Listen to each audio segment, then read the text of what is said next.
મનીષ સિસોદિયા પહેલીવાર આગળ થયા છે. મનીષ સિસોદિયા પહેલીવાર આગળ થયા છે, જ્યારે આતિશી અને અરવિંદ કેજરીવાલ હજુ પણ પાછળ છે.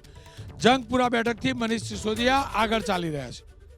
કે જે રીતે ત્યાં મહિલા સુરક્ષિત નથી, કે એમના માલવીયા જે કહેવાય કે માલીવાલ એ સુરક્ષિત નહોતા, અને 1,55,00,000 ત્યાંના મતદારોએ નક્કી કર્યું કે જે રીતે લોકસભામાં 7 ભારતીય જનતા પાર્ટી જીતી હતી, તો એનાથી એ લોકો મક્કમ થઈ ગયા છે કે હવે ભારતીય જનતા પાર્ટી સાથે ડબલ એન્જિનની સરકાર સાથે જોડાવ છે, અને એમને પણ વિકાસનો એમને એ જરૂરિયાત છે. અને આ મોદીજીએ જે એમના જે સંકલ્પો આપ્યા છે, તો મોદીજીના વિશ્વાસમાં દિલ્હીની જનતા વિશ્વાસ મૂકશે. જી, આપની પાસેથી જ મારે જાણવું છે, આ જીત કોની?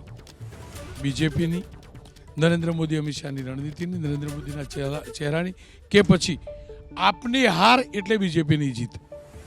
આ જીત આમ જોવા જાઓ તો દિલ્હીની પ્રજાની જીત છે. દિલ્હીની પ્રજાની જે સંવેદના અને લાગણી હતી છેલ્લા 10 વર્ષમાં, એમણે જે એક્સપેક્ટ કર્યું તે એના પ્રમાણમાં એમને જે આમ આદમી પાર્ટી પાસેથી મળ્યું.